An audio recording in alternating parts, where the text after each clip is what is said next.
Amigos del Buen Toreo, bienvenidos al episodio ya número 33 de nuestro podcast. Una semana más, otro de los episodios importantes y diferentes que hemos venido con la idea firme de realizar. Como decimos muchas veces, el ruedo siempre se rompe con ese silencio, con un grito de un olé, de un ay, pero fuera de él a veces el silencio es una declaración muy rotunda, muy elegante, muy torera. Y en la época en la que vivimos hoy en día, de ruido, de despedidas multitudinarias, de focos, hoy no vamos a hablar de ese mundo, sino vamos a hablar quizá de la otra cara de la moneda. Hoy nos acompaña un hombre que conoce el peso de la púrpura y la gloria de Sevilla, un torero de dos hermanas que regaló naturales de terciopelo, que supo lo que es cruzar el umbral de Madrid, una tarde durísima, y que llevó la esencia del toreo sevillano en cada vuelo de su muleta. Además, un matador que, cuando sintió que el ciclo se cerraba, decidió colgar el traje de luces con la misma clase con la que caminó por el patio de cuadrillas o por cualquier paseillo.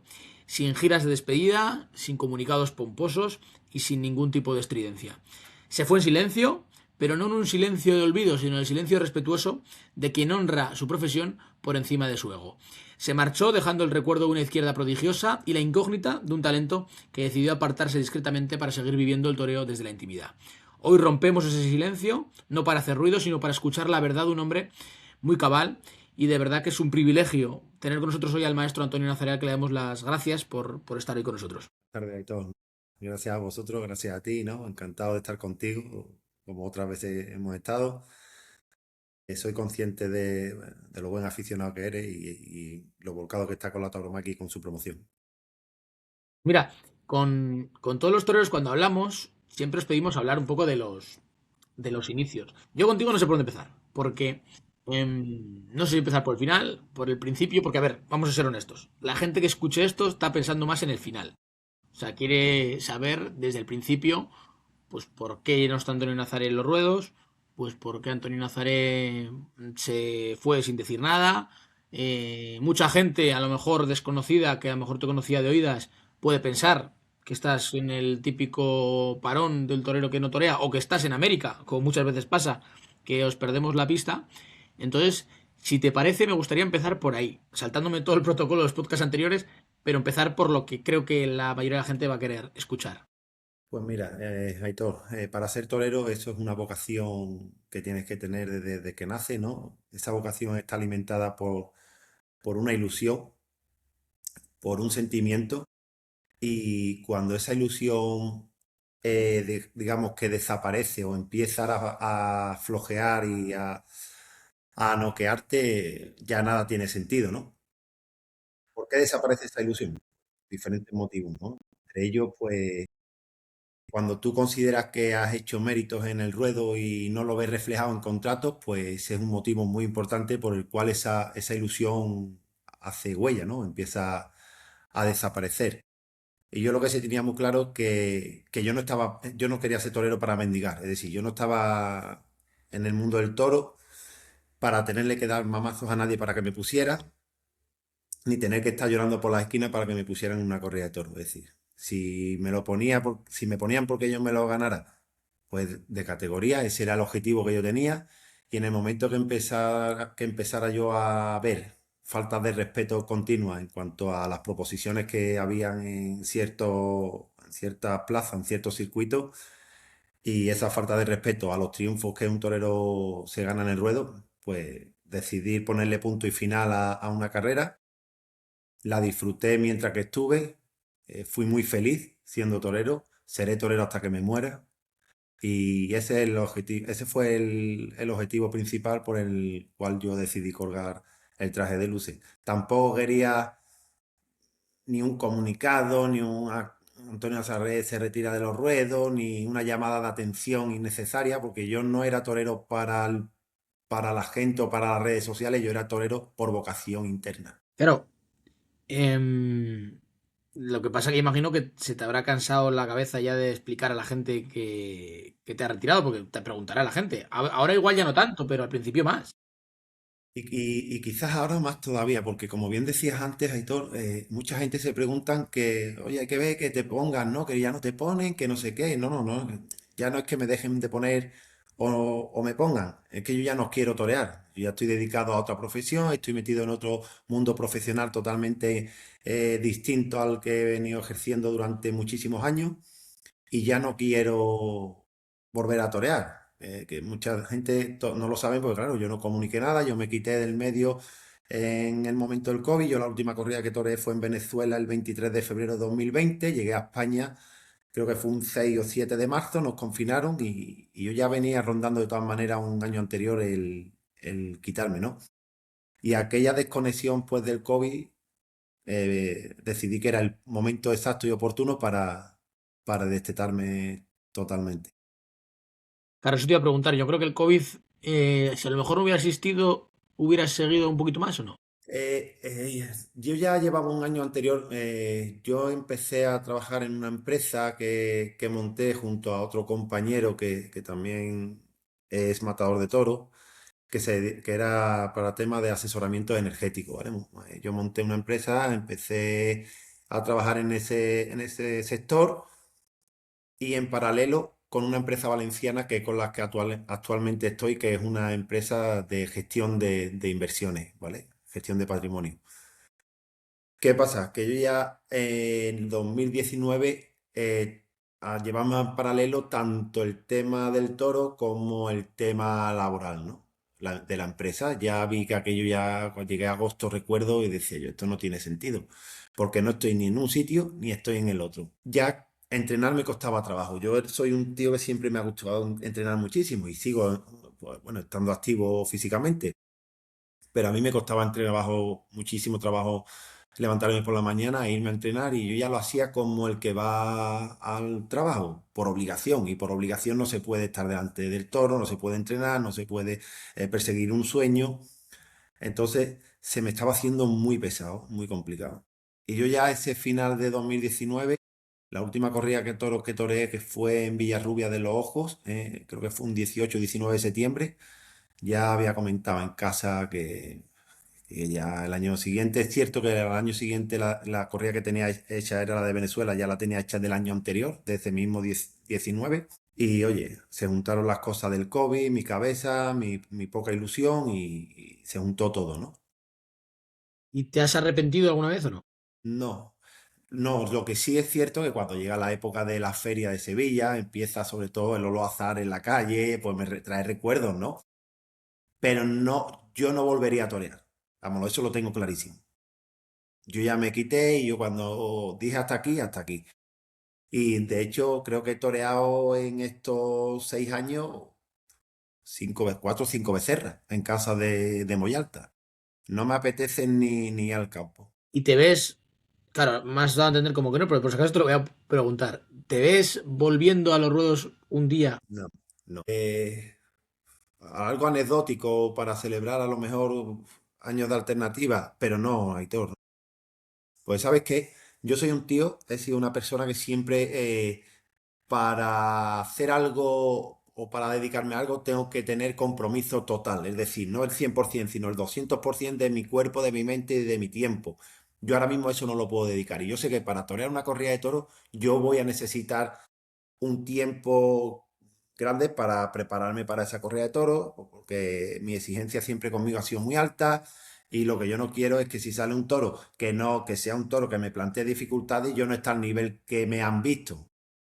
¿Vale? Entonces, para estar a medio gas y cumplir expediente y matar una corrida de toros, afortunadamente he aprendido un oficio como para hacerlo, pero no es el caso, ni yo quiero, ni me apetece hacerlo. La verdad es que no me lo planteo. Alguna vez en casa he bromeado con mi mujer, pues voy a torear un festival y ya, me cortan la cabeza. O sea, que se puede decir que Antonio Nazares se retira, primero, porque pierde la ilusión, pero claro, yo entiendo que la ilusión la pierdes no, no la pierdes solo, prefiero. Tiene que haber algún motivo por qué uno pierde la ilusión. La ilusión viene, esa pérdida de ilusión viene provocada, como te comentaba, ¿no? ¿Por qué la perdí? Talmente porque no veía que los triunfos en la plaza eran respaldados por más contratos, es decir, por un número mayor de festejos. ¿Por qué se sucede eso? Porque al final estamos en un mundo, en una industria, porque al final esto es una industria, es un arte, todo está muy bonito, todo el mundo, no es una obra, de arte, el toro, el torero se crea una obra de arte, sí, muy bien, una obra de arte que genera dinero y donde hay dinero hay peligro. ¿Por qué? Porque hay gente que anteponen el dinero a todo.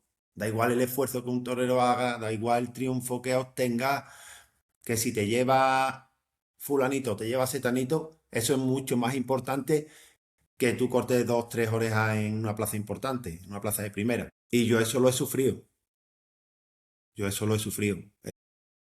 Obtener triunfos importantes en plazas de primera y no verlo repercutido en contratos no es más que una gestión empresarial, por intereses, por el motivo que sea. Yo lo sé cuáles son los motivos, porque los he vivido y porque los he sufrido y porque he tenido llamadas de teléfono de empresarios. No han sido ellos los que me han llamado, me han mandado a una persona para que me contactase para apoderarme. Yo le dije que sí, pero tenía que ser con, con mi anterior apoderado acompañándome y me dijeron que no. Entonces nunca volví a torear más en una plaza de ese empresario. Claro, es que ¿sabes qué pasa? Yo, cuando uno se va metiendo, hombre, yo creo que esto igual en todos los mundos en general, ¿eh? O sea, creo que el tenis será igual, que el fútbol será igual, o sea, dentro de cada mundo creo que habrá su parte tóxica, ¿no? En la que uno cuando las ve desde fuera, qué bonito es, pero cuando estás dentro lo ves. Pero siempre he tenido la sensación de que los toreros o no sois conscientes o os hacéis los inconscientes, porque si fuerais conscientes de toda esta toxicidad, ninguno torearía. Yo creo que sí somos conscientes y todo, lo que pasa que al final la vocación que tienes por ser torero es más fuerte que todo el sufrimiento que tú padeces, ¿no? Y claro que somos conscientes de la injusticia, los primeros, ¿sabes? Y de que la industria es una mierda también, somos conscientes los primeros. Lo que pasa que al final, pues es lo que te digo, siempre tienes la intención y el convencimiento de que tú vas a poder con todas las barreras. Oye, y que hay toreros que han podido con todas las barreras. Yo no he sido capaz de poder con todas las barreras y perdí la ilusión, me quité y lo mandé todo al carajo. Y hay toreros que sí han sido capaces. Pero también hay toreros, grandiosas figuras del toreo, que al final han tenido que ser apoderados por casas grandes. Entonces, al final, le han tenido que dar la razón al sector, al sistema. Sí, porque ¿crees que si hubieras aceptado aquella oferta de apoderamiento te hubiera cambiado Hombre, la eso, vida? eso ahora mismo es una incógnita y todo. Que hubiese entrado en más ferias, seguro. Ahora, otra cosa es que yo después hubiese dado el nivel para mantenerme y para seguir. Eso ya no, eso no lo sabremos. Pero que hubiese entrado en más ferias, no, sin duda. Claro que sí, seguro. Ahora, ¿también crees que muchos toreros igual se quedan aquí enganchados? Que es, yo creo, la razón por la que tú no te has quedado. Porque no tenían otra alternativa de supervivencia. Es decir, hay gente que con tocar el mundo sabe torear y ya está. O igual que hay futbolistas que saben jugar a fútbol y ya está. En tu caso, pues ya vemos que tienes una vida ahora paralela, mucho, yo por lo que te escucho, bastante feliz, bastante tranquila, mucho más que la de antes, imagino. Y entonces creo que también eso cambia un poco la perspectiva, cuando tienes otra Claro. vida. Al final, nosotros, ten en cuenta, Aitor, que el que decide ser torero lo decide a una edad muy temprana. ¿Qué pasa? Que lo dejas todo. Dejas el estudio, dejas tu familia, lo dejas todo por una ilusión, por un sueño. Nosotros, pues, en mi caso personal, yo no tenía preparación académica ninguna. Yo me planté con 35 años, sin preparación académica y haciéndole un punto y final a lo que había sido mi profesión. Eso no es fácil. Eso no es fácil de asimilar, no es fácil. Yo lo pasé peor el último año toreando y compaginando el toreo con la empresa que el día que corté. ¿Por qué? Porque yo ya tuve ese año de transición, digamos, ¿vale? Ese sí fue duro para mí, ese año de transición. Pero al final aquí yo tenía una cosa muy clara.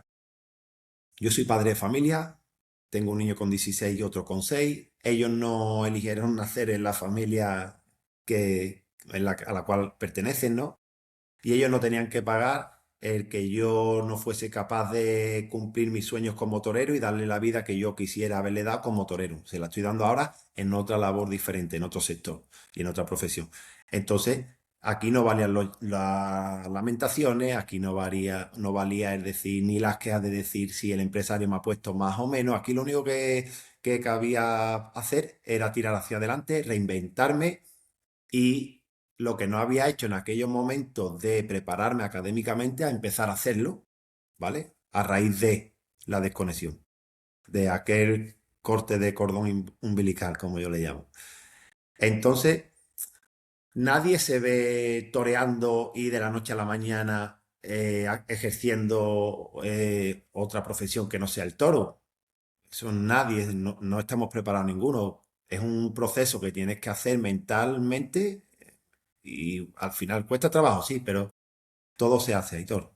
Yo también te quería preguntar porque, joder, en esos momentos en los que uno está toreando, a veces da la sensación de que juegan con vosotros. Es decir, de que al final estáis jugando la vida a vosotros, pero hay muchos empresarios que eso, cambiando por un lado o por el otro, y tiene que ser también desgastante. O sea, al final el ver que tú te estás jugando la vida y que juegan contigo como si fueras uno más y que pasó mañana como no triunfes, cogerán a otro, y irán pasando con otro y tal, y es gente que está fija sin jugarse la vida y tú te estás jugando y perdiendo, como que dice, la vida en ello. Aquí una cosa que sí que quiero dejar claro, que aquí nadie ocupa un lugar de privilegio sin mérito. Es decir, todo aquel que está en la cumbre o está en toda la feria es porque han hecho mérito durante mucho tiempo para estar ahí. Es decir, eso vaya por delante, ¿vale? Que juegan con nosotros.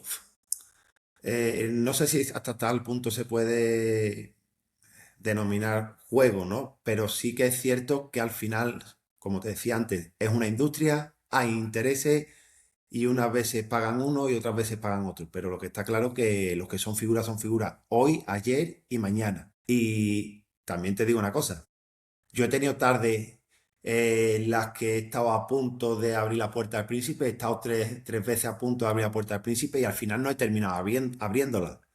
¿Por qué he pinchado el toro? ¿Por qué falla con el descabello? X. La culpa no es de nadie, la culpa es mía. Si yo el día de la corrida de toros del Marqués de Domé al segundo toro no le doy 3 o 4 golpes de descabello y le corto la oreja que me hacía falta, salía a hombro. El día de la de Vitoriano del Río, si en vez de cortar 2 orejas como corté, hubiese cortado 4, como tuve la posibilidad y lo fallé con la espada, pues quizás la situación mía también hubiese cambiado. Es decir, que yo, una cosa es el sector, que para mí es una mierda, es un sector podrido, donde hay mucha gente que juegan no solamente con los sentimientos, sino con la vida de otros toreros, porque no les respetan los triunfos que se han ganado en la plaza. Y no te hablo de mí, hablo de otros compañeros. A día de hoy, que yo llevo 6 años sin torear, en estos 6 años he visto mucha injusticia también. Y una cosa es eso y otra cosa es lo que yo no he hecho para estar en otro lugar o haber estado en otro lugar, que es pues haber dado ese golpe definitivo que me hizo falta. El toro de Pamplona que le cortó la oreja de cebada, le pegué 2 pinchazos, le corté una oreja. Si lo mato a la primera, le corto 2 orejas. No es lo mismo cortar una que dos. Entonces, yo también he tenido parte de culpa. Yo lo que siempre, no sé cómo denominarlo, lo que siempre he llevado por delante es que un tío que lo más que le puede pasar es que se le explote el boli en la mano a la firma de un contrato, juegue con los sentimientos de un tío que se parte todos los días la cabeza entrenando, que se juega la vida en la plaza, que da resultados y que al día siguiente lo sientan en el banquillo. Eso es lo que yo me gusta que se sepa y que denunciarlo dentro de la voz o fuerza que yo pueda tener.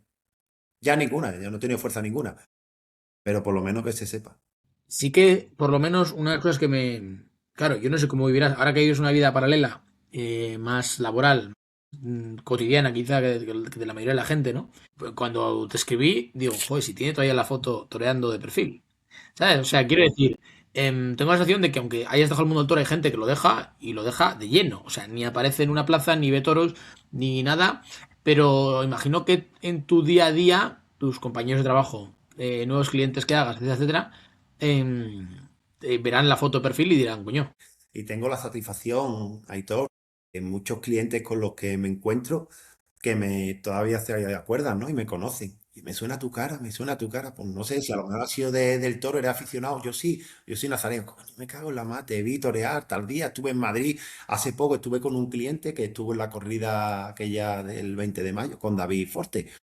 Y sí, hostia, en fin, eso a mí me da alegría, ¿no? Y yo sigo teniendo mis fotos de perfil, sigo poniendo en mis redes recuerdos toreando de tentadero, de fotos, de vídeos, porque yo me siento torero, yo seré torero hasta que me muera. Otra cosa que no lo ejerza, pero yo De hecho, tengo un amigo, ¿no? Que me dice, ex torero, y digo, ex torero no, que te arranco la cabeza. Seré torero siempre. Entonces, Aitor, yo soy y seré torero hasta que me muera. Y mis fotos, pues claro, son vivencias, son las vivencias más bonitas que he tenido. Yo he disfrutado, yo he sido muy feliz toreando. Y ahora soy muy feliz viendo, ahora disfruto más del toro como aficionado que antes, porque antes a mí, pues lo típico, me imagino que a todos mis compañeros les habrá pasado y les pasará, ¿no? Yo veía una feria y decía, cachila, a ver si lo pinche no le cortan la oreja y tal, porque yo y ahora no, ahora veo a un compañero que pincha un toro después de cuajarlo y digo, me cago en la puta, qué pena, coño, con el esfuerzo y el trabajo que cuesta llegar hasta ahí. No, ahora disfruto mucho como aficionado, es decir, yo la profesión la sigo desde otro punto de vista, desde otra perspectiva, pero sigo disfrutando. ¿Y has tenido propuestas estos años de empresas que te han llamado o no? No es cierto que al final esto, Aitor, la última corrida que yo toré en Sevilla fue la de Miura con Pepe y Saúl. Las cosas no rodaron, no pasó nada aquella tarde. Y a raíz de ahí arrancó todo, ¿no? Ya arrancó todo mi pensamiento de dejar. Y al final te llaman cuando triunfas. Si no triunfas, no te llaman. Y eso es así. Yo ya ese año fue los 18, el 19 yo toré en algunos municipios, en algunos pueblos.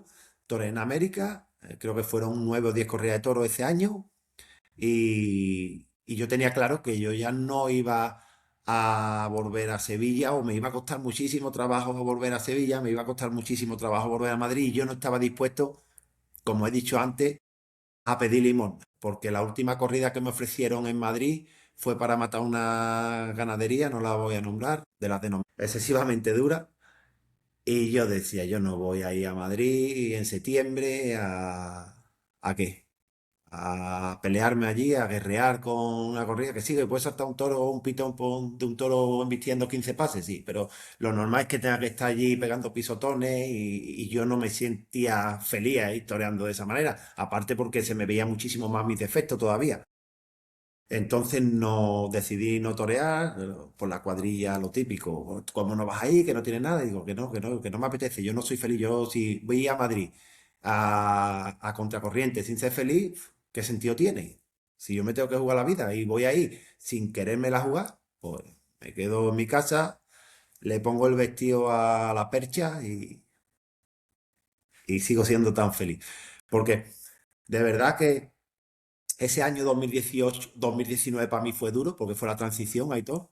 Como te decía, ese año sí fue muy duro. Ya había toreado el 18 en Sevilla, ese año del 18 había dicho que no a Madrid en septiembre, yo ya sabía que el 19 no iba a ir a ninguna plaza importante, que ya cada vez el panorama se iba a poner más difícil, pero que no a lo que es el toro no le guardo rencor ninguno. Al toro, al animal, a lo que yo he vivido como torero, eso no tengo rencor, al revés, agradecido siempre. Pero la industria lo diré siempre y se lo digo a quien quiera, que es una, que está podrido. En mitad de la faena hacemos un alto para hablarte de un auténtico tesoro de nuestra tierra, la colmena de Doña Melosa, el lugar donde la miel sigue haciéndose como siempre, 100% natural, pura, sin aditivos y con ese respeto absoluto por las abejas y por el campo que tanto valoramos. Más de 100 años de tradición avalan un producto que sabe a dedicación, a oficio y a sostenibilidad. Cuando eliges la colmena de Doña Melosa, eliges apoyar a una empresa local que cuida lo suyo y lo nuestro. Descubre su miel y todos sus productos en lacolmenadedoñamelosa.com. Sí que es cierto que has matado muchas ganaderías duras. Sí, bueno, alguna que otra. No, no muchas. He matado de Escolar, he matado de Miura, he matado de Cebada, he matado del Conde de la Maza. Pero, oye, también he matado de Juan Pedro, he matado de Vitoriano, he matado de Fuente Imbro, he matado corrida de toro. He matado por lo que me tocaba, hay todo. Yo no podía exigir. Yo, si me tocaba la de Miura, pues la de Miura. Me tocaba la del Conde de la Maza o la de Vitoriano, pues es lo que tocaba, ¿no? Yo en ese aspecto no he sido un torero tampoco de poder decir, no, yo voy a matar a la de Juan Pedro en toda la feria. Imposible, ¿no? No tenía fuerza, no había hecho nada para hacerlo, para exigirlo.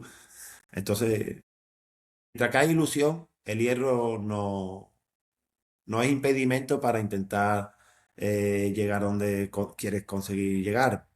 Cuando ya la ilusión no hay, ya cualquier cosa es una excusa para mirar hacia otro Em, lado. Te quiero ahora ya, poniendo en orden las cosas desde el principio, quiero que me cuentes un poco de dónde viene el nombre artístico, si es tu nombre real o de dónde sale, porque es un nombre bastante más, es de los nombres, siempre digo que el nombre artístico es una parte clave de un torero y el tuyo es de los más, también, oye, pues llamativos, ¿no? O sea, creo que una de las claves de un torero también es hacerse una marca de identidad y decir Nazaré, pues hombre, te puede llevar o a Antonio Nazaré o a Portugal, que hay una Una ciudad playa. que es precioso ese sitio y quedan toros todos los años de una categoría máxima. Pero me gustaría que me cuentes un poco también de dónde viene Antonio Nazaré.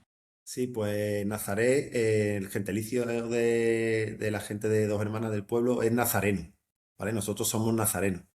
Entonces, me acuerdo que venía con mi padre y mi madre en el coche de la Escuela Taurina de Alcalá de Guadaira, nos habían dicho, oye, Antonio, vamos a torear yo tenía 7 años, vamos a torear una becerra, era en febrero, una fecha de febrero, no sé si un 8, a principios de febrero. Búscate un nombre artístico. Y veníamos, bueno, pues ya, Nazareno, Antonio Nazareno no, papá, pues Antonio Nazareno, que si el capirote de los nazarenos, bueno, pues vamos a Nazaret, Antonio Nazaret, pues vale, era una forma de identificarme con mi pueblo, con mi gente, de donde son mis raíces y decidimos ponerlo. Fue la primera vez que me anuncié, ya me anuncié Antonio Nazaret. Ya nunca te han puesto Antonio Martín. No, nunca. Marín, Marín. O sea, nunca te lo han Marín. puesto. No, nunca. La primera vez que Pues, toreé ya me anuncié con Antonio pues Nazaret. eres de los afortunados, ¿eh? Porque la mayoría siempre ha tenido algún incidente. Hombre, Nazaret con T igual te han puesto, ¿no? Eso sí me lo han puesto. Y Eso es era, inevitable. sí, eso sí me lo han puesto algunas veces. E incluso ya con cartel impreso. Pero era Nazaret terminado en E y acento en la E. ¿Y cómo recuerdas esos primeros pasos? Aquellos Pues años en los que quieres ser esa es la torero. etapa más bonita y todo. Esa es la etapa más bonita porque es donde está la inocencia pura de un niño que quiere ser torero. Bueno, que juega a ser torero. Yo recuerdo que, bueno, mi padre es agricultor. El hombre tenía una hora para comer, terminaba en 15 minutos para salir 45 minutos antes del trabajo y llevarme en una moto, en una Puch Kondo amarilla, a Alcalá de Guadaira. Nosotros somos de Dos Hermanas, hacíamos 10 Amarilla, ¿eh? kilómetros. Amarilla, mal rollo, ¿eh? Sí, bueno, en aquella época yo no tenía supersticiones, ya después me hubiese dado coraje, pero con 7 o 8 años no era consciente. Entonces me llevaba a Alcalá, entrenábamos y claro, sí que es cierto que yo empecé a tomármelo muy pronto en serio. ¿Por qué? Porque he tenido siempre muy presente la responsabilidad que yo asumía porque mi padre comiera en 15 minutos en el trabajo para trabajar esos 45 minutos de descanso que le pertenecían para poderme llevar a la escuela. Entonces yo eso lo interioricé tanto que al mes y medio, yo ya no, al principio era juego, me ponía a jugar con los más pequeños, pero yo ya empecé a entrenar con los mayores, con los adolescentes de aquella época. Y tenía muy interiorizado el esfuerzo y la responsabilidad de ir a aprender, ponerme o igualarme a los más adultos, ¿no? Y es cierto que yo siempre he sido, en ese aspecto, siempre he sido muy crítico conmigo. Y aquella época muy bonita, macho. Yo cuando toreé la primera vez la llevaba 3 o 4 meses en la escuela. Me acuerdo que se me secó tanto la boca que era una becerrita muy mansa. Le pegaba 3 muletazos y salía en la Plaza del Toro de Alcalá de Guadaira. Tenía un ruedo tan grande, era 1 o 2 metros más grande que el diámetro de la maestranza. Era inmenso. Y me acuerdo que era una becerra castaña y le pegaba 2 muletazos y salía a huir.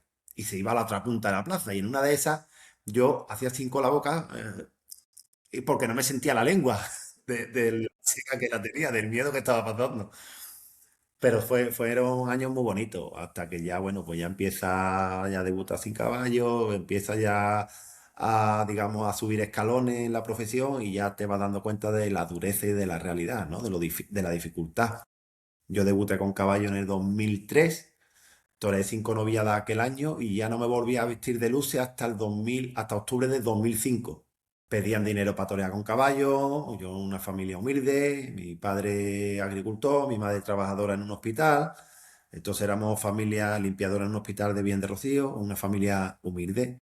Y claro, yo no podía darle en aquella época 3.000 euros a un empresario para que me pusiera. Entonces estuve 2 años sin torear hasta que y empecé a trabajar con mi padre en el campo.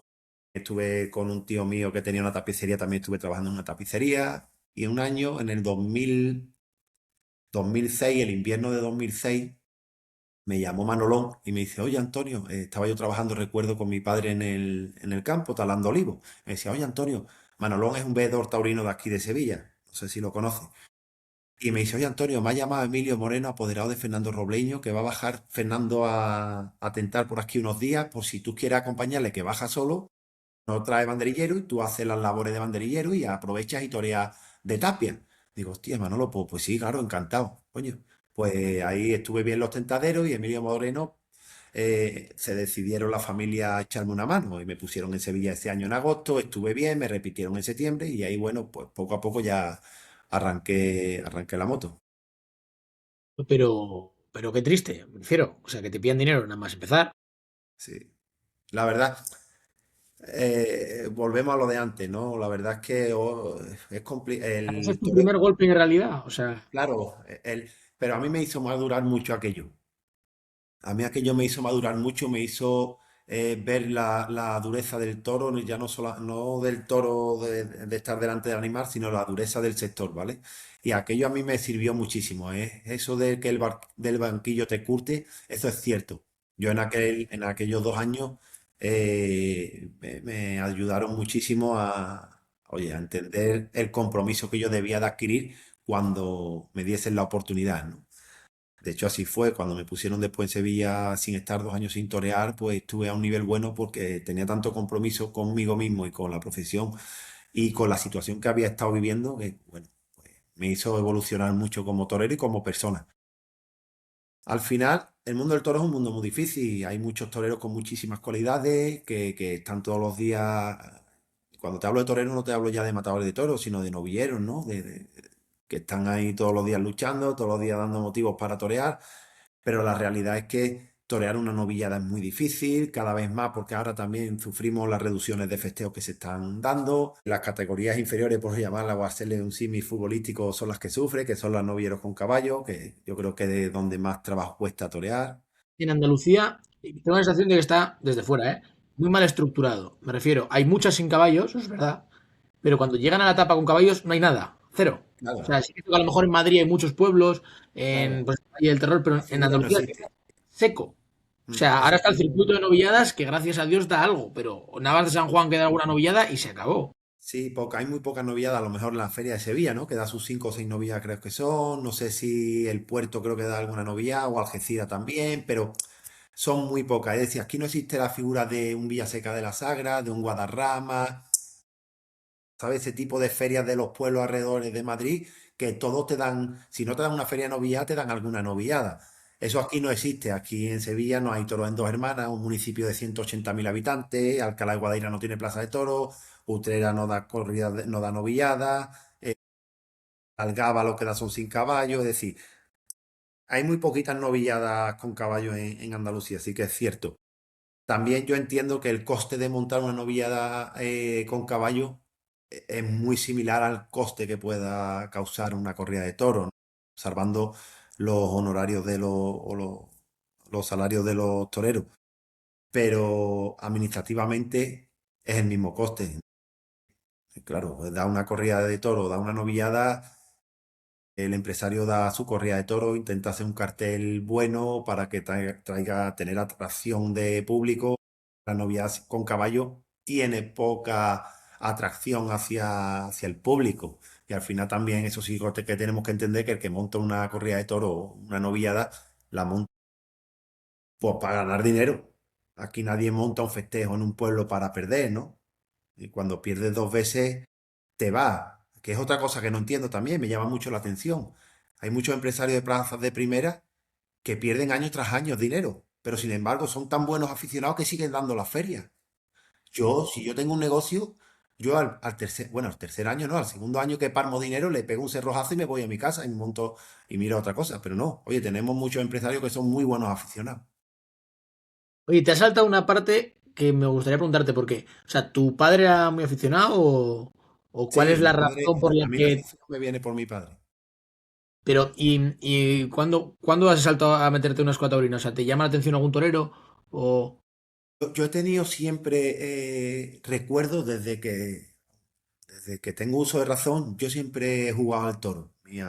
Recuerdo a mi abuela que en gloria esté, que tenía el típico toro de souvenir de encima de la mesa y yo cogía la servilleta y cogía el toro con una mano y empezaba a jugar, pero te hablo 3, 4 años, a veces súper pequeño. Tengo fotografías haciendo un crío muy pequeño y jugando al toro. A mí el quererse ir a una escuela era porque tengo un primo que era de Alcalá de Guadaira y hablando un día, ¿no? Coño, el niño con el toro y tal, y dice, pues yo conozco un amigo que está que es novillero en la Escuela Torina de Alcalá de Guadaira, que es torero. Ah, ¿quién es? Pues Luis Osorio. Va, pues dile un día que a ver cómo tengo que hacer yo para ir, primo. Y ya se lo dieron a mis padres y bueno, en mi casa fue un dolor de cabeza, porque además fui muy mal estudiante. Fui muy mal estudiante porque, claro, mi cabeza estaba en el toro. Y yo entregaba los exámenes con dibujos de toro. ¿Sabes? Sí, yo no hacía nada. Y no me enorgullezco de ello. Después he tenido que acudir a la academia para Lo que poder. pasa es que en aquella época no tienes la madurez que tienes hoy. Realmente, al final, yo creo, ahora como padre entiendo a mis padres, ¿no? Ahora como padre veo a mi hijo mayor con 16 años, que afortunadamente es muy buen estudiante, y hoy mismo comentábamos el tema ese, ¿no? De, papá, ¿y tú con los estudios? ¿Cómo ya está decidiendo qué quiere hacer, ¿no? Qué quiere estudiar, porque tiene que preparar para bachillerato el próximo año? Sí que es cierto, decía, yo tenía la cabeza tan ocupada en el toro que no veía otra cosa que no fuese torear y un toro cercado y una plaza. Pero sí que es cierto oye, el dar paso fue con 7 añitos, decirle a mi padre, yo quiero ser torero, papá, llévame a la escuela de Alcalá y tuvieron que hacer un esfuerzo grandísimo. O sea, ¿y te soltaron alguna vez la amenaza esta de si no apruebas estas, no vas a la escuela o cosas así o no? Sí, sí, a mi madre la verdad, mi padre en ese aspecto siempre ha sido conmigo muy, me ha cubierto mucho, ¿no? Y mi madre es la que ha ejercido de mano dura. Y sí, teníamos guerrillas en casa, sí. Porque iban contigo a todos los festejos o no.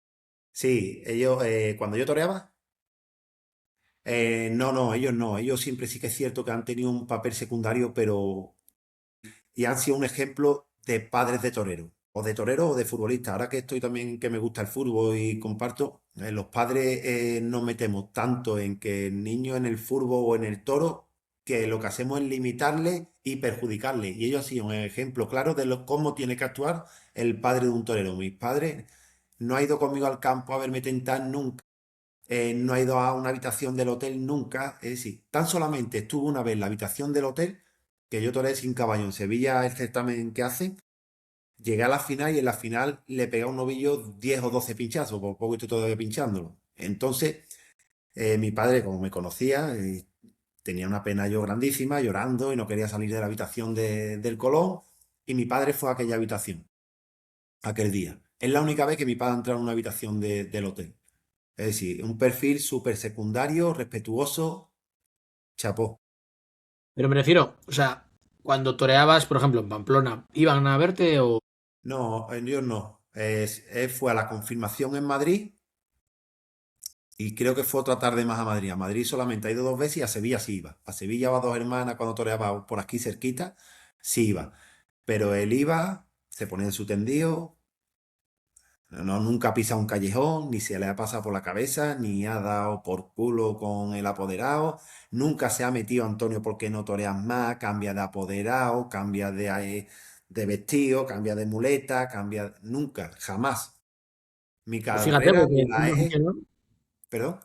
que fíjate que siendo aficionado podría, teniendo Sí. ciertos conocimientos, porque oye, si no tienes ni idea y te metes, pues te calles y te sientas. Pero sabiendo algo, aunque sea un mínimo, que seguro que aprendió a la vez que tú ibas toreando, podría haber sido un poco más, como que dice, meterte, ¿no? Nunca, pues ha sido súper respetuoso. Nunca me ha dado un Antonio, haz esto o haz aquello. Nunca. Siempre ha sido muy respetuoso con mis decisiones. Yo he consultado con él, ¿no? O he hablado alguna vez con él, pero nunca me ha dicho, haz esto o haz aquello. Nunca. Oye, ¿y cómo fue la etapa en la que uno ya está en novillero con picadores, empiezan a ir las cosas bien y se te propone la alternativa? ¿Cómo son esos momentos? Porque la etapa seria de verdad, o sea, ya con picadores ya es seria, pero con una alternativa de cierto relumbrón ya es más. serio. Sí, pues la verdad que es muy bonito, Aitor. Yo tuve una gran suerte de que me apoderase la familia Emilio Moreno, tanto padre como hijo, que en gloria esté. Porque ellos fueron los que me resucitaron como torero y los que me dieron la oportunidad de conseguir lo que conseguí, lo que llegué a conseguir, ¿no? Y ellos me llevaron a casa de la familia Capea, a la cual le estoy súper agradecido. Digamos que el maestro Capea ha sido mi padre taurino. Él, el que me aconsejaba, el que me decía todos los defectos que tenía, cómo tenía que corregirlo. Es decir, aquello, yo estuve 2 años viviendo en su casa y aquellos años fueron de crecimiento total. Es decir, yo absorbía, aprendía y una barbaridad porque si grande ha sido como torero, el maestro, la persona supera al torero. Ha sido, bueno, para mí ha sido un grandioso torero, pero como persona, para mí yo no tengo palabras de agradecimiento. Entonces, aquellos 2 años yo aprendí mucho, disfruté muchísimo la profesión, avancé muchísimo. Y es cierto que yo llegué a la alternativa y yo habría toreado en total 35 novilladas yo la tomé en el 2009 y yo debuté con caballo en el 2003, pues en 6 años. 35 novilladas, tú las divídelas, o sale a muy poquitas novilladas por año. Vale, yo toré con Emilio Moreno el año anterior a la alternativa 25 novillas y el resto fueron antes. Yo toreo en Sevilla varias tardes, corto orejas en todas ellas y me alzo con un premio que es el premio Bien de los Reyes, ¿no? Y cuando me lo entregan, eso fue la entrega de premios en noviembre, en diciembre creo que era, diciembre, enero. Pues recuerdo, me entregaba a mí al mejor novillero del año y al maestro Enrique Ponce le hacían también al mejor torero de aquel año. Y me coge Eduardo Canorea a la salida de la entrega de premio y me dice, Antonio, te voy a dar la alternativa en Sevilla. Dice, te voy a montar en un paracaídas, en un avión, perdón. Y con un paracaídas. Ahora tú verás si eres capaz de abrirlo o no abrirlo. Como diciendo, te voy a dar una oportunidad muy buena y tú ya, pues, lo que tú seas capaz de solventar. Y me dijo el cartel, ¿no? Que era el maestro Enrique Ponce y el maestro Morante y la corrida de toro de Juan Pedro, pues imagínate, ¿no? Pues para mí yo salí de aquel día de allí, pues loco por entrenar, loco por irme al campo y por... Muy bonito. La verdad que yo he vivido momentos muy bonitos. He vivido duros también, pero sobre todo perduran los buenos. Claro, fíjate, yo te voy a decir una cosa, desde el punto de vista de aficionado, cuando decís esto de qué bonito, qué tal, es que yo mi pensamiento como aficionado sería, vaya marrón, con todo el cariño del mundo, ¿eh? Porque te enfrentas en Sevilla, que por mucho que sea una alternativa, te enfrentas, porque esta gente no afloja un mínimo. Y estás con Enrique Ponce y con Morante, con una plaza que yo no he buscado la reseña si estaría llena o no, pero me ha puesto todos los dedos de la mano en los pies a que estaba llena. Sí, Entonces, o sea, me sorprende la mentalidad que tenéis de qué oportunidad, hombre, claro, obviamente lo peor sería tomar la guiazara a un pueblo que no tiene repercusión, ¿no? Pero más que oportunidad yo lo veo como una responsabilidad. sí, claro, evidentemente, una responsabilidad tremenda. Un chaval que da el paso de novillero a matador, de sí, ya de convertirte en hombre en la profesión. Evidentemente es una responsabilidad ya solamente el convertirte en matador de toros. Si le sumas que te la den esas dos figuras del toreo, si le sumas el escenario, si le sumas que es tu tierra, si le sumas el año anterior de novillero que yo había echado, había puesto las expectativas, es un marrón, pero un marrón muy bonito. ¿Sabes? Un marrón muy bonito en el que asumes con muchísima ilusión, muchísimas ganas y evidentemente muchísima responsabilidad. Pero sí que es cierto que al final es lo que tú luchas, ¿no? Tú quieres estar en los mejores carteles, en las mejores corridas y en las mejores plazas, ¿no? Y empezar tu carrera en un día tan señalado de esa manera, pues imagínate, ¿no? Es lo soñado por cualquier torero que comienza. Ahora, ¿qué mentalidad tan fuerte tienes que tener para afrontar una tarde como esas, verte en el patio de cuadrillas al lado de esas figuras en las que te tienes que sentir minúsculo al final? Porque tienes que sentirte como si fueras, pues, con todo cariño al mundo, pero de relleno, ¿no? Porque dices, joder, yo soy novillero, esta tarde dejaré de serlo. Veo a esta gente que tiene la seguridad al 2000% de que ellos van a estar bien, porque Claro. casi seguros también, y tienes que ir tú y no hacerte pequeño, que es que me parece lo más difícil, porque eso es como cuando uno llega a una empresa y cuando eres el becario, pues a los demás y eres el como, uy, a ver qué voy a hacer aquí, que esta gente se las sabe todas. Entonces, Sí, es cierto que ya el verte emparejado allí en ese patio de caballo, ¿no? O con miras para el lado y tienes a uno y tienes al otro y dices tú, hostia. Pero al final, yo creo que los toreros eso no nos hace pequeños porque es lo que tú quieres. Y al final la competencia y tú quieres competir con los mejores. Evidentemente, ellos tienen una capacidad solamente por el tiempo y su trayectoria que tú ahora mismo no la tienes. ¿Cómo la puedes igualar? Que no la vas a igualar. Con la ilusión, con las ganas, con el querer, ¿sabes? Evidentemente. Pero yo creo que aquí hay una cosa que mueve montaña, que es la ilusión y la fe. Y es cierto que eran dos grandiosos toreros, que son figurones del toreo, pero yo me sentía allí, digo, pues como uno se me resbale, yo no sé si voy a estar al nivel de ellos, que les voy a pegar 20 pases muy buenos, eso seguro. Ese es el convencimiento que tú tienes. Si no es muy complicado, echar adelante. ¿recuerdas cuando entras al patio de cuadrillas antes de hacer el pasillo y los ves y qué piensas?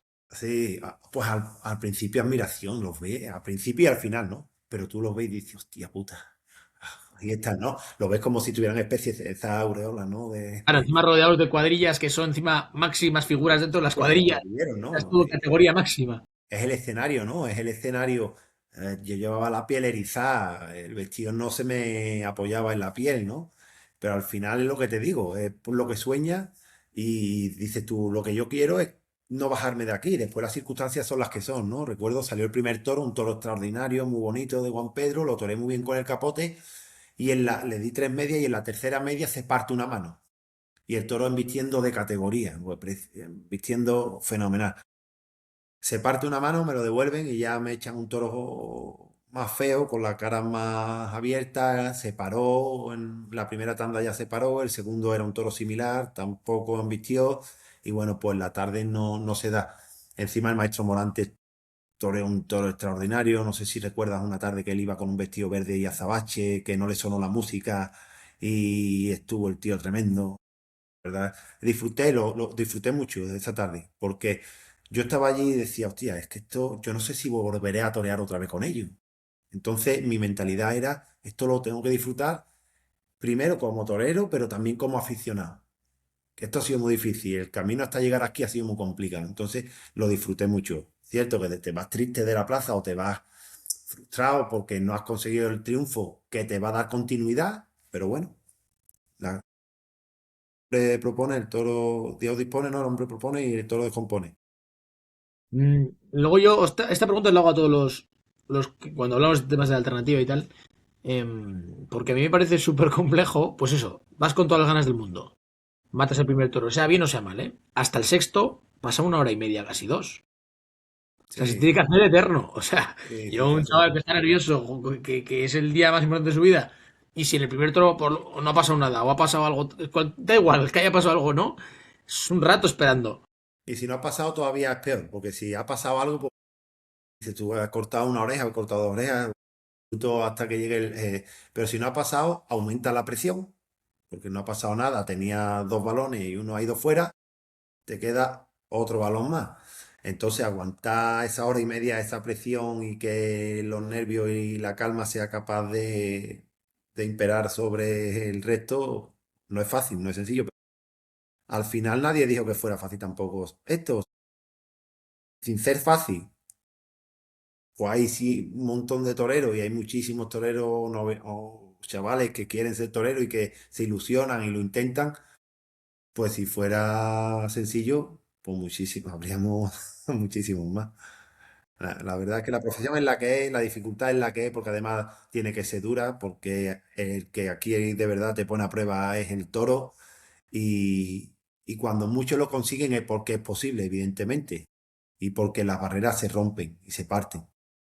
Eso está clarísimo. Y los que son figuras como yo siempre digo, ayer, hoy y mañana. Em, Luego, claro, yo te quiero preguntar un poquito porque tu relación luego con Sevilla ha sido muy buena. O sea, al margen de ser sevillano, que hay muchos sevillanos, luego hay que encajar en esa plaza. Primero, he de decir que hay que poner en valor, yo lo pongo mucho en valor cuando algún torero tomáis la alternativa en Sevilla, en Madrid o en Bilbao o en un Valencia, plazas de primera categoría, en las que, con todo el cariño del mundo, lo más probable es que no pase nada. Sí, Lo más sí. probable, porque triunfar allí de por sí es muy difícil, Muy y difícil. asumís el riesgo de ir a una plaza de primera a probarte, como quien dice, o a dar el callo, con la casi certeza, aunque a lo mejor en aquella época no lo veríais así, pensaríais que ibais a reventar las plazas, pero hay que ser honestos. O sea, uno cuando pisa esas plazas, lo más normal es que no pase nada. Y, y joder, lo fácil hubiera sido, te vas a un pueblo de una categoría un poquito inferior, sea un Utrera, sea un Osuna, cortes cuatro orejas o cortes tres, y tengas quizá un recuerdo muy bonito porque saliste el día de tu alternativa. Pero al margen de eso, creo que me hables un poco de tu relación con Sevilla, porque siempre has estado ahí. O sea, Sevilla ha estado siempre puesto muchos años en la Feria de Abril, y con tardes importantes, con tardes rotundas, y quizás ha sido como quien dice, la base de tu carrera, por mucho que haya estado luego en Madrid y en muchas plazas, pero Sevilla ha estado siempre ahí. Sevilla, yo he toreado 13 tardes en Sevilla como matador de toro. He cortado 7 orejas. Y ha sido la plaza la que me rescató de novillero cuando venía de estar sin torear. La que tras la alternativa, después yo tomé la alternativa en el 2009, toreo 2010 una corrida de toro con de la Maza. No entro en la feria de 2011, toreo 2009 alternativa, 2010 con de la Maza y no entro en la feria 2011. ¿Vale? Entonces toreo una corrida de toro de agosto en ese mismo 2011. Y esa corrida de toro de Martín Lorca es la que me rescata de nuevo Sevilla, ¿no? Corto una oreja y pude haber cortado otro toro y di una vuelta al ruedo. Me repiten en octubre, el 12 de octubre, y corto una oreja a un toro en Marqués y bueno, pues ya ahí arranco de matado de toro, ¿no? Y estoy pues toreando en las ferias hasta 2018, que fue la última feria que toreé.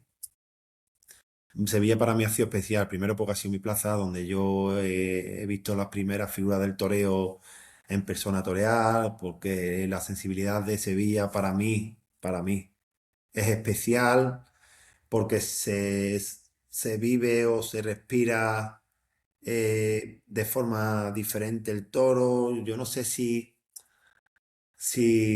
porque al final en Sevilla triunfan todo tipo de conceptos, no solamente el purista. ¿Vale? Es cierto que hay una exigencia hacia el toreo bueno, hay un partidismo más hacia el toreo bueno, pero hay otros conceptos que también encajan en Sevilla. Al final lo que más pesa es la entrega del torero, independientemente de conceptos. Y es cierto que para mí lo ha sido todo. En los dos momentos más importantes de mi carrera han sido los que me han sacado adelante la Plaza de Sevilla, tanto de novillero como de matador de toros. Si yo sin Sevilla no hubiese confirmado alternativa, no hubiese ido a Pamplona, no hubiese ido a Zaragoza, no hubiese ido a Logroño, es decir, no hubiese pisado plazas importantes que las pisé gracias a Sevilla. ¿Has vuelto, una vez te retiraste, has vuelto a pisarla? Sí, una vez, y fui un afortunado, porque fue la tarde que el maestro cortó el rabo en Sevilla, la tarde Ya del no puedes maestro. volver, ya has visto lo que tienes que ver. Ya, fui esa tarde, fui con un cliente, invité a un cliente Pues y, lo harías fijo, ese cliente tiene que estar hecho. y fue una tarde muy bonita. La verdad es que disfrutamos muchísimo, fue algo grandioso, ¿no? Y no he vuelto a Sevilla ni a ninguna plaza. No, te miento. He ido a ver a un chiquillo, pues, a Manuel Real, el Realito, que le he hecho una manilla en corregirle algunas cosas cuando tenemos hueco los dos. Y he ido a verlo a él un par de novias, una en Camas y otra en un pueblecito de La Puebla, cercano a La Puebla. ¿Has hecho el ejercicio alguna vez, que muchos sí que lo hacéis, de volver a entrar a la maestranza vacía? Una vez una toma alternativa con ese recuerdo, con esa Pero nostalgia.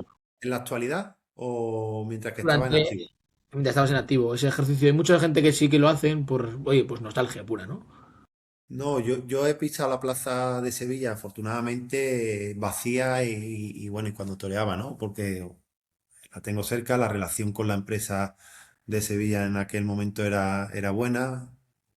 Mi apoderado tenía muy buena relación con Eduardo Canorea, yo tenía buena relación con Eduardo y bueno, había veces que pues, estábamos por Sevilla o íbamos a la plaza pero no lo hacía por ese motivo, ¿no? De voy a ir por sentir la nostalgia o la nostalgia que esté sintiendo. No, no, mera casualidad.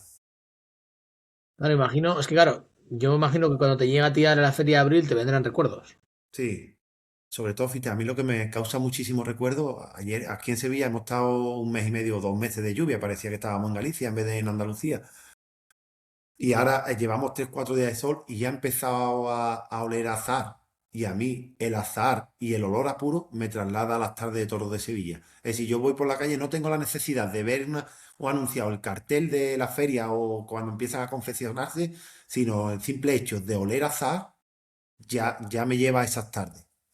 Sí, eso, Sí que es la cierto verdad que que sí. habría que hacer un análisis de los olores del mundo del toro porque son súper concretos. Me acuerdo que Chapu Paulaza hacía un artículo, hizo un vídeo en Movistar y se oía la voz suya de fondo y hablaba de la mezcla de olor de orines, del olor del toro, es decir, el El olor a toro, toro concreto, o sea, es que todo, esto solo todo. pasa en la plaza, esa mezcla con el de puro y ya, pues eso, Sevilla encima que tiene ese carácter concreto, el azahar y muchas plazas que tienen ese carácter diferente porque te vas a Santoña, que es una plaza de toros aquí cerca de Cantabria y huele a pescado a la brasa. O te Sí. vas a Santander y hay como olor a mar. O sea, cada plaza además tiene su olor concreto y es curiosísimo esto que me dices porque pasa mucha gente, esos olores que te trasladan a un Momento, lugar. realmente lo asocias a momentos concretos de tu vida y a mí el olor a azahar o el olor a puro me traslada a la plaza. De hecho, vamos, e incluso se me acelera el corazón. Cuando ya empieza, ya te habitúas, no, pero los primeros olores de azahar y tal. Yo recuerdo que los 2 últimos años que estaba toreando, trabajé con un psicólogo, José Carlos Jaénes, un psicólogo deportivo. Se dedicaba, él trabaja para el equipo nacional de España de piragüismo. ¿Vale? Y también trabajo con otros toreros y bueno, trabajé con él y se lo preguntaba, digo, José Carlos, ¿por qué yo cuando voy por la calle huelo a azahar y se me aceleran las palpitaciones se me acelera el corazón? Dice Antonio, por esto, porque tu mente asocia a momentos de tensión, momentos de miedo, momentos de responsabilidad. Dice, entonces tu cuerpo solo genera esa tensión, esa adrenalina, ¿no? Y es curioso, ¿no? Todavía me sigue sucediendo eso. ¿Has vuelto a pasar miedo después de torear o no?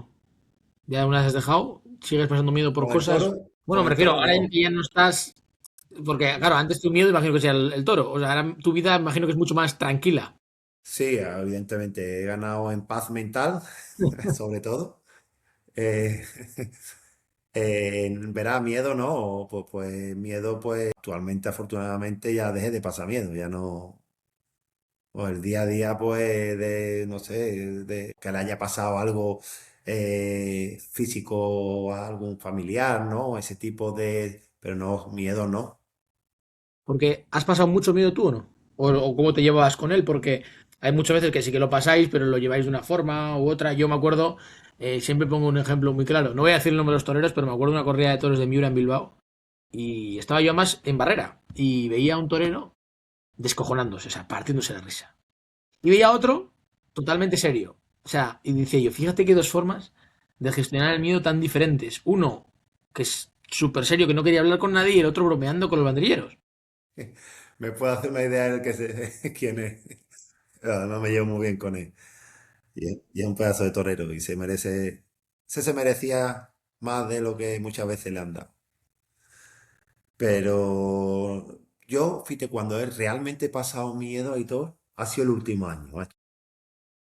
El último año, recuerdo que Fíjate. toreé una corrida. ¿Por qué? Pues muy fácil. Porque como no tenía ilusión, iba a torear forzado, sin querer. O era como, bueno, a ver si le doy la vuelta a la tortilla ya. Era como el último empujón, ¿no? Entonces pasé mucho miedo. Ese último año me costó muchísimo trabajo echarlo adelante. Sí, pero Esto mismo que después, me, evidentemente, pasaba miedo, muchísimo, esto muchísimo. que me dices nos lo dijo López Simón. López Simón dijo que el último año antes de retirarse toreaba, triunfaba, pero no sentía. Pues igual. Yo toreaba eh, como el que va, oye, con todo los respeto, ¿no? Como el que va, pues, a trabajar al campo o a una oficina o a un hospital y que Pues es un no es, oficio que tal ya no que lo ya, haces, que ya no lo haces por vocación, sino lo haces por obligación. Entonces, ese año sí lo pasé muy mal. De hecho, recuerdo una corrida de toros en Motilla del Palancar y tenía la sensación de que ese día me iba a matar un toro. Pero vamos, estaba súper convencido de que ese día me iba a matar un toro. Y recuerdo, yo siempre dormía la siesta, siempre. Llegaba Hermoso Espada, me despertaba y era, oye, no sé si era una virtud o era una forma de desconectar de la presión y del miedo, pero tenía la virtud de poder dormir. Y recuerdo que en Motilla del Palancar fui incapaz de dormir. De hecho, recuerdo llamé mujer, a mis padres, hablé con mi hijo, que en aquel momento solamente tenía al mayor, despidiéndome, sin que ellos tuvieran la sensación de que me estaba despidiendo, pero yo nunca tenía, cuando hablaba con mis padres y con mi familia antes de torear, nunca le decía adiós, cuando colgaba, yo siempre le decía hasta luego. Y aquel día, bueno, venga, adiós. ¿Vale? Tenía la sensación, macho, de que aquel día no. De hecho, estuve muy mal en la corrida, estuve fatal. Pinché mucho los dos toros, no le cogí ni distancia, ni altura, ni nada. Vamos. Estuve hecho un desastre. Y ya eso era, ya que yo fue, digo, hasta aquí llegó mi caballo. Y tengo ilusión yo que pinto aquí. Eso, fíjate, la importancia de la cabeza, ¿eh? Mm. Totalmente, totalmente. Y había matado correa de toros muchísimo más fuerte, correa de toros de ganadería más dura, pero yo ya venía cruzado, ya llevaba un año que me estaba costando mucho trabajo. Esto era, creo que era en mes de septiembre, si no, agosto, finales de agosto, no, septiembre, esto era septiembre. Y ya que yo digo, pues hasta aquí ya llegó Nazaret.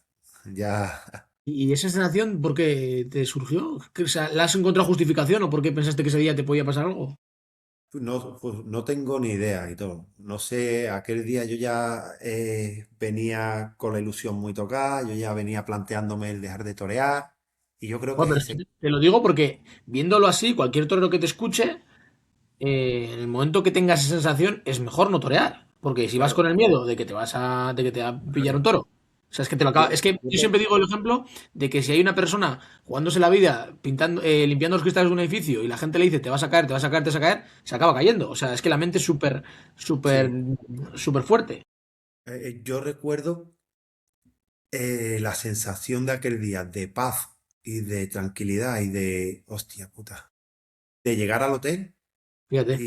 y decirle al mozo espada, me tiré en la cama, recuerdo llorando, y decirle, Javi, tío, estaba convencido de que hoy no llegaba, que hoy no me quitabas el vestido de torear, macho. Porque no se lo dijiste a nadie. A nadie, aquello, ni al mozo espada, a nadie. Yo siempre ponía música para torear, y después ya el mozo espada dice, hombre, yo no te quería preguntar qué te pasaba, pero no, algo había que no era normal. Y tío, era eso, ya la ilusión, no había entrenado bien durante las semanas anteriores, Y eran muchas cosas, ¿no? era exactamente, ya le estaba dando vueltas, ya estaba compaginando la empresa, ya era, yo ya no quiero seguir toreando, yo ya no me apetece, yo no tengo ilusión, ni ahora mismo me mueve nada interiormente para ponerme el vestido de torero y jugarme la vida. No, no. Y era esa sensación de yo ya he cumplido, no tengo ganas de seguir peleando contra el sistema.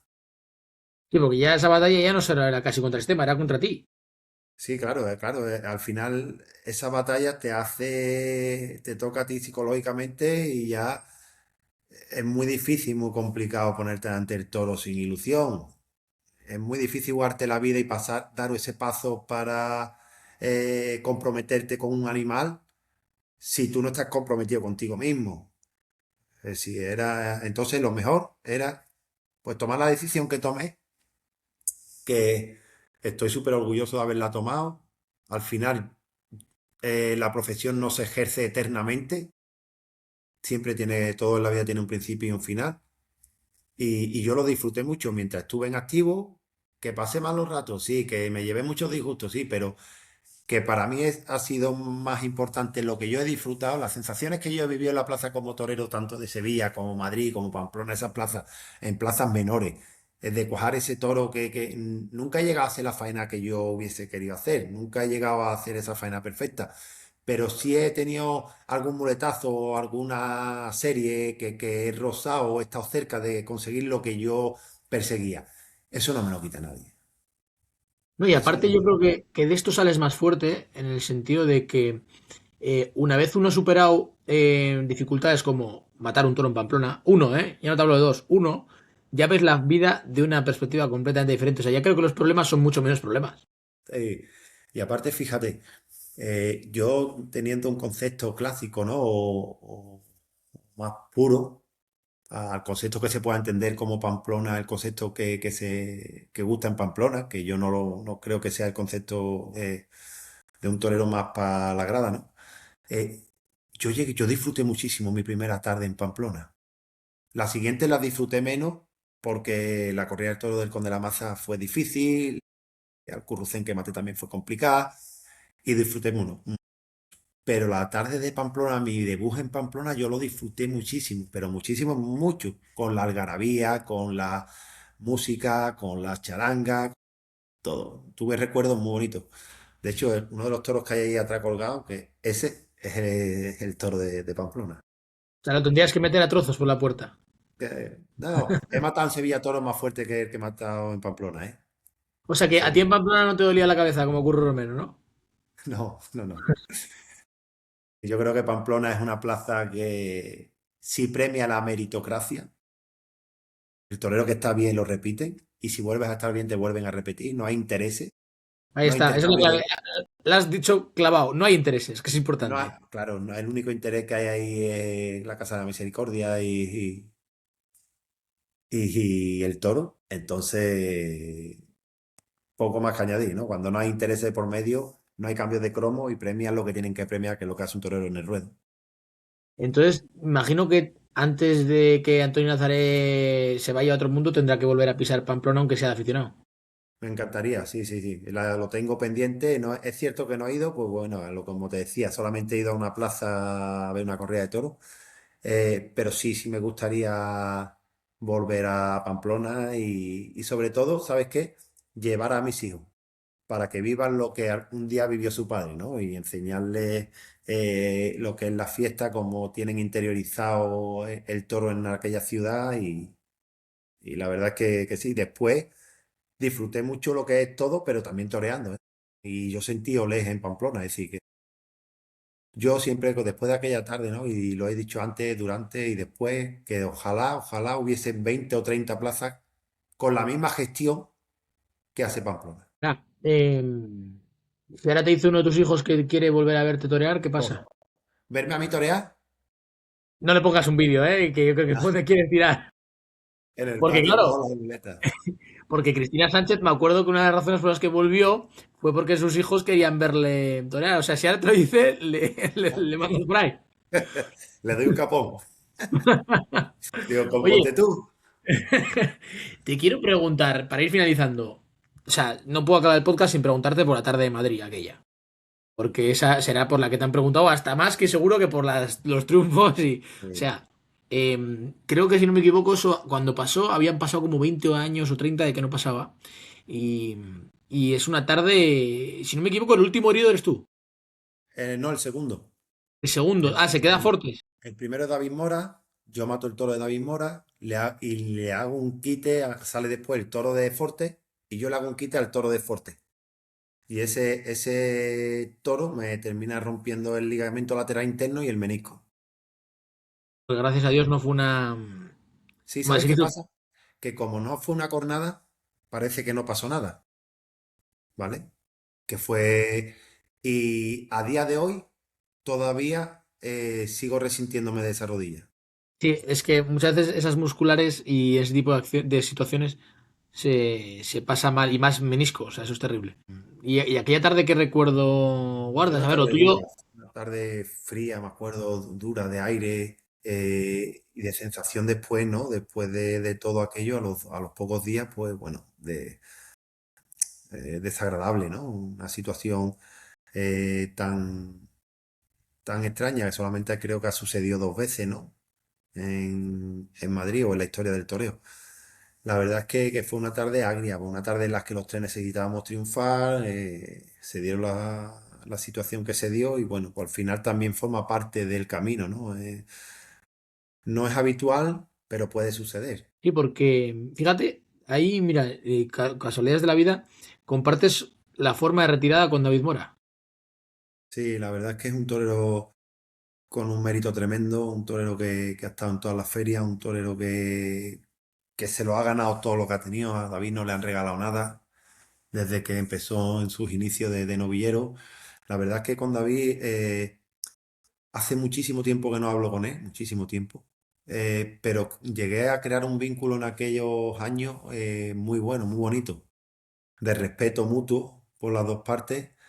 Coincidimos en América también y la verdad es que, bueno, decidió, yo creo que un poco, eh, yo creo que no he hablado nunca con él de ese tema, nunca, pero creo que un poco el no voy a mendigarme, me quito en silencio, no tengo que publicar nada, no tengo que hacer ningún anuncio llamativo de que me voy y se retiró pues mucha hombría, con mucha entereza y oye, no sé si volverá algún día, ya te digo, hace muchísimo tiempo que no hablo con él, me encantaría echar un día una comida e intercambiar recuerdos, pero sí, la verdad es que ha tenido muchísimo mérito su carrera también, muchísimo mérito la reaparición suya después del cornalón que tuvo tan grandísimo. Y regresar y después de estar al nivel en su vuelta en Vista Alegre como estuvo y esos años que echó.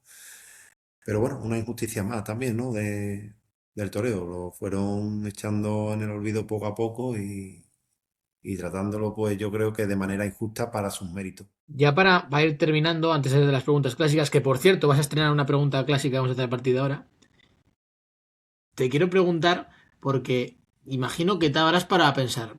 Esto me parece que es muy honesto por tu parte el hecho de decir, oye, no siento nada, me retiro. Pero tú has sido consciente de que podrías haber alargado, hasta el día de hoy incluso, que por oficio puedes alargado, sacar un dinero cada año y haber seguido toreando, aunque no lo sintieras, pero yendo a muchos sitios y poder seguir viviendo, entre comillas, de esto. Pero ¿sabes qué pasa? Que ya llega un momento que cuando caes de la feria baja el dinero, baja todo. Y al final dices tú, bueno, aquí en el toreo se torea por dos cosas, por gloria o por dinero.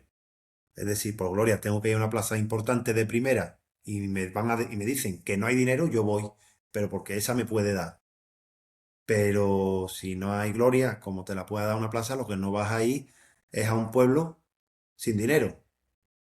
Por lo menos que haya alegría. Entonces, está en el circuito, en los pueblos no hay dinero. En los pueblos no hay dinero. O eres figura y tienes un caché, o en los pueblos no hay dinero. Y yo anteponía todo al mendigar. Es decir, yo no podía torear una corrida de toro, llegué a mi casa y si mi hijo, me acuerdo de una corrida de toro que ese quizás fue el punto de inflexión. Una corrida de toro en un pueblo de Extremadura, de José Escolar, que le corté una oreja a Catoro a la corrida y cuando llegué a mi casa, con el dinero que tenía, que me quedó de la corrida, no podía llevar a mi familia a comer. Así que no me quedó dinero. Se llevó todo el mundo dinero menos yo. Entonces digo, ¿esto tiene sentido? Una de José Escolar en cualquier sitio, en un pueblo, y que yo llegue a mi casa y ahora no pueda invitar a mi familia a un buen restaurante. Y dije, pues, y eso ya fue al final un cúmulo de cosas, de circunstancias, de situaciones que fueron las que terminaron quitando la ilusión. Por eso te digo, alargar para qué, para seguir toreando por los pueblos, para seguir mendigando, yéndome a América a torear, estando lejos de tu familia y tener que hacer temporadas fuera, no me merecía la pena. Es cierto que he sido un afortunado en cuanto a qué. Yo gané un Borsín, gané un certamen sin caballo en Navarrete, un pueblo de La Rioja, y el presidente de aquel círculo taurino, Pepe, se hizo seguidor mío, muy seguidor mío. Y él tenía un amigo, que es Fernando Navarro, que es con la persona que hoy trabajo, que bueno, por final empezamos a hacer, me lo presentó un día, él era muy aficionado al toro, Fernando, y empezamos a hacer un vínculo de amistad. Entonces, durante todo este tiempo, digamos que hemos mantenido una relación muy buena de amistad, y venía a verme a las plazas, ellos tenían delegación en América, cuando yo toreaba en Ecuador, en Perú, en México, pues también me acompañaba. Y yo ya empecé con Fernando, yo ya me aconsejaba, ¿no? Era mi consejero, qué hacer, ¿no? Después de... Y él me ayudó, me facilitó esa transición. Fernando me facilitó el decir, hasta aquí llegó mi trayectoria como torero. Entonces él me invitó a participar de su empresa y por eso quizás fue más fácil a la pregunta anterior que me hacías, ¿cómo lleva un torero dejar de torear y ejercer o realizarse en otra profesión? Yo lo tuve fácil.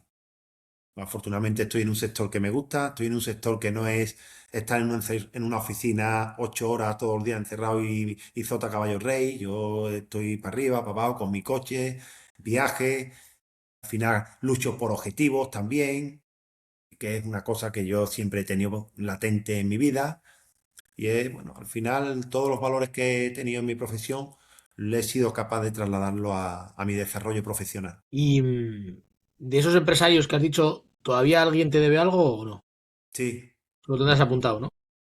pues creo que son las cifras de 16.000 euros. O sea, entonces De, sí lo tienes apuntado. hombre, no lo tengo apuntado, lo tengo aquí. No hace falta De apuntarlo. 2 corridas de toro.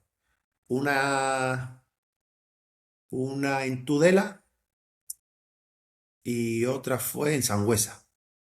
De Tudela me pagaron una parte y de Sangüesa me la dejaron a deber entera. Me dijeron que la apuntara en una barra de hielo y que la pusiera en agosto en Sevilla al sol. He tenido, que eso es otra cosa también, lo denuncié evidentemente, veía que me iban a parar, bueno, pues la asociación, el abogado que nosotros teníamos, ¿no? Sé que ese empresario pagó parte, lo que pasa que, claro, también tu estatus depende del estatus tuyo, estás en una cola o en otra para cobrar. Evidentemente cobraron otros toreros antes que yo, Y se acabó el todos nos dinero. jugamos la vida igual, Claro. independientemente de que unos sean figuras y otros estén en el camino de intentar serlo, todos nos jugamos la vida igual. En aquel momento lo más quizás justo hubiese sido hacer un reparto a partes iguales. Si pasa que la ley concursal, imagino que sería por ahí, Yo no muchas sé la veces ley cuál es. Yo sé que la ley estaría- siempre es para el más grande y todo. ya. Sí, normalmente suele ser por el orden. Sí. Imagino que irían por ahí los tiros de que se acabaría el dinero cuando te tocaba a ti. Ah, exactamente. Pero bueno, afortunadamente se lo pueden gastar en ambas, que no me hace falta. Eh, bueno, ahora te voy a hacer las preguntas clásicas. Primero te voy a hacer la nueva que vas a estrenar y te quiero preguntar, primero que me cuentes la cosa más extraña, curiosa, rara que te haya pasado en una plaza de toros. Más que yo recuerdo cuando toreaba en Madrid, yo me vestía en lo que era el antiguo Hotel Fossat y hacia la Plaza de Toros en el camino llegábamos a un semáforo y había unas pistas de fútbol, aquí a la izquierda de fútbol sala, y siempre había chavales jugando. Y yo los miraba y decía, qué tranquilo están ahí jugando al fútbol. Y el paquete que voy pasando yo ahora mismo aquí, eso lo recuerdo ahora como anécdota, ¿no? Como, hostia, hay que ver la que yo pasaba cuando iba a la furgoneta y veía a aquellos chavales jugando al fútbol y además lo comentábamos entre la cuadrilla, ¿no? Y yo, no sé, mira esa gente lo tranquilo que están. Más que después en la plaza no recuerdo ninguna cosa así extraña. Pues ahora te voy a hacer las dos, que son las que marcan un poquito quizá el podcast, que es, primero, que me digas la mejor tarde de tu vida, una, solo una, y la peor. Además contigo juego en ventaja, porque siempre digo a todos, prohibidísimo cuando os digo la mejor, que me digáis que está por llegar, como en tu caso. No va a estar por llegar porque lo he dicho antes, no puedes ese comodín. Y la mala, pues todos tenéis la negativa. O sea, por aquí han pasado todos los, los toreros que han estado, han pasado por estas preguntas y hasta las máximas figuras tienen sus tardes malas y sus tardes buenas. Pues mira, la mejor tarde que yo he tenido en una plaza importante fue el 15 de agosto de 2011 en Sevilla. Pues fue una tarde que iba con muchísima presión, era todo o nada, y aquella tarde fue muy importante para mí. Para mí como torero y después por la repercusión que tuvo aquello y lo que a posteriores me dio. Y después, la peor tarde eh, del que te comentaba antes, que Motilla del Palanque, bueno, aquella ha sido la peor tarde por todo, por cómo estuve, por las sensaciones que sentí y que viví durante todo el día, pero también de novia era una novia que toreé en Pantoja, una novia que toreé en Pantoja, una novia de Alcurrucén, Y no es que fuese la peor tarde, pero sí hubo de los dos novios que toreé, con el primero no encontré nada. Eso te podría decir que han sido las tardes peores que sensaciones que yo he podido salir de una plaza de toros. Por no estar yo a la altura que yo quería, y después, evidentemente, he tenido momentos o tardes, ¿no? Que he triunfado y he podido triunfar más esa tarde, entonces te vas con una sensación agridulce de coño, he cortado las orejas, pero es que he pinchado al segundo toro y le hubiese cortado otra, tal. Pero como torero, por sentimientos y sensaciones delante del toro, motillar, palancar y pantoja. Pues la verdad que, Antonio, te quiero dar las gracias por este rato. Hemos llegado ya a la recta final y creo que este podcast, al margen de conocer tu situación, del porqué de las cosas, del por qué me voy en silencio, del por qué no quiero volver, me sorprende mucho, oye, pues la naturalidad con la que te veo, con la tranquilidad, oye, creo que hasta uno cuando deja ser torero se puede dejar la barba, que eso es una cosa eh, que antes no podíais hacer y que todos cuando retiráis lo soléis hacer. Y, y me gustaría, de verdad, darte las gracias por este rato, por la honestidad con la que te he visto que has afrontado ya no solo el podcast, sino toda tu vida. Y hablar pues eso, como si fuera un resumen del podcast, ¿no? Pero escucharte decir, oye, pues he tenido oportunidad de estar en una casa grande, pero ella me obligaba a dejar a gente que me apoyaba desde el principio. O la honestidad de decir, oye, yo no voy a torear más porque no lo siento, pues habla mucho de la personalidad tuya y de verdad que ha sido un placer escucharte, saber de ti. Creo que el mundo del toro todavía te tiene ese recuerdo guardado. Estos días que he estado con algún torero y le comentaba que iba a hacer este podcast, me hablan de ti, ¿no? Y toreros sevillanos y de máxima categoría, y me hablan de ti, ¿no? Y el hecho oye, pues es un podcast interesante porque mucha gente no sabe que es de ti. Así que si con este podcast consigo ahorrarte que tengas que explicar a la gente qué ha pasado, que no te van a decir si estás parado o si estás esperando un contrato, pues mira, con eso me doy más que por satisfecho. Así que de verdad, Antonio, muchísimas gracias por este rato. Nada, gracias a ti y la sensación o la paz que siento, ¿no? Y la tranquilidad que tengo al contarlo es porque yo me entregué en cuerpo y alma a mi profesión hasta cuando pude, la respeté en todo momento y por eso no tengo esta sensación de rencor hacia lo que es la profesión. Otra cosa es que yo el rencor sí se lo tengo a la industria, se lo tengo, se lo tendré hasta que me muera. Y lo repito, que lo he repetido durante la entrevista o durante el podcast varias veces, está podrido, ¿vale? Pero que a día de hoy soy feliz, evidentemente, que no me siento frustrado, evidentemente, que yo he fallado y no he conseguido más porque yo días clave he fallado, lo tengo asumido y eso no me genera ninguna sensación de intranquilidad, porque me entregué en cuerpo y alma y porque soy feliz con lo que hago actualmente. Pues de verdad, Antonio, que muchísimas gracias por este rato. Un fortísimo abrazo, Antonio. Gracias a ti, Aitor, un placer. Un Un abrazo. abrazo.